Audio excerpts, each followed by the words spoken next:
Elizabeth, it's a pleasure to have you. Thank you. It's wonderful to be here. You know, you had this idea brewing when I think at the elementary school level. At 19, you were at Stanford, then you were pretty firm of what you wanted to do in terms of this business. Right. Interesting to learn from you as growing up as a young girl, you had the fear of needles. Yes. So from fear of needles to, therapy and diagnose, which is Theranos, how did you get there? Well, it comes from something deeper, which is the belief that lab information can be used to change what so many of us go through, which is having to say goodbye too soon to people we love. And needles today are required to be able to get the health information that's needed to find out that people we love are sick in time to do something about it. And if we can get rid of needles, if we can make those tests more accessible, more affordable, we can make it possible for people to begin to get access to that information in time to do something about it, which led to Theranos, which is about being able to see the onset of disease in time for therapy to be effective. There was already a couple of big players in this space, and you came and you really had to disrupt if you want to scale. So disrupting this space was a big challenge. I want to learn from you how you went about doing that. Well, we still think we're just getting started, but the focus for us is on a vision for a different world, and all of our work is about being able to realize a world in which these changes are realities. So it's not about how it's done right now, it's about how we think it's possible to be done. And it's about creating that world through what we do, independent of what anybody else in the space is doing. When you talk about scaling excellence, it's about building the right team, Absolutely. the right leadership around you, the right patterns that you, 80 plus and counting, and the right processes. You have put around a stellar board around you, all the way down to the processes. It is all part of scaling innovation. Sure. So that's the mark of a leader, and I wanted to learn from you on that aspect. I think exactly as you said, it's all about people. And I really believe you're only as great as the weakest person on your team, and you can only do what your team is capable of doing. It's not about you as an individual.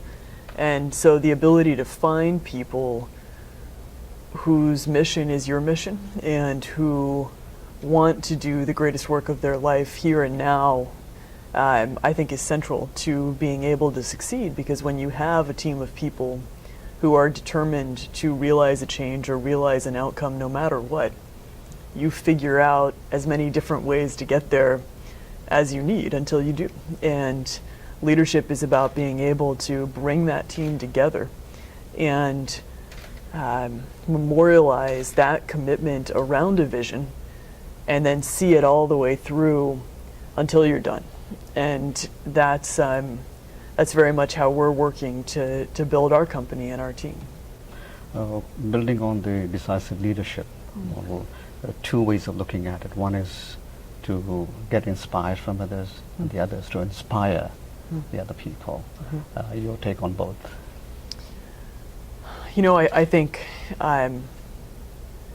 the ability to be inspired by the people that you work with is an incredible privilege, and I don't think that you can achieve greatness without both. As a leader, being able to help turn a vision into a reality and identify people who connect to that vision in an incredibly passionate and visceral way is inherent in the responsibility that comes with that role. But to be surrounded by people who inspire you, I think allows you to lead at a whole different level, because it just makes you want to succeed that much more. All big leaders who start and become as successful on the path as you are heading towards, they always say money is just a number, as the passion is the cause that drives you every day. and you don't have a television at home, you're a workaholic, you always get engaged, yet you're always inspiring and smiling. So there's a lot to learn for emerging entrepreneurs, especially girls, from you. Well, I think, money is a tool to being able to make a difference. And I really believe that the company is a vehicle for making a change in the world. And it's about the mission. I think if you build a company for the purpose of making money, you'll never be able to make the right decisions that are really central to succeeding long term. We've had the incredible privilege of having people who are very mission driven, and we're at a point right now where this is no longer my vision or my mission. It's the vision and mission of every person in our company, both women and men. And one of the amazing things is that we have so many women engineers and scientists, many IIT alums who are the best in their field, and they're incredible mothers. And I think that is so important for their daughters growing up to see that this is what they can be doing and should be doing, and that there's no reason why they can't be an incredible mother and be the best engineer or the best scientist. And that's really what's going to change our future, because it's not about one person in a more visible position. It's about the mothers at home and how they raise their little girls. Finally, the leader gets inspired, like you said, from people around that person. You get inspired by your parents, by your friends, by your family, and sometimes, some heroes. And in your life, Jane Austen has been a great influence. And I wanted to touch base on that and the influence of Jane Austen in your life. I was an avid Jane Austen reader when I was a little girl.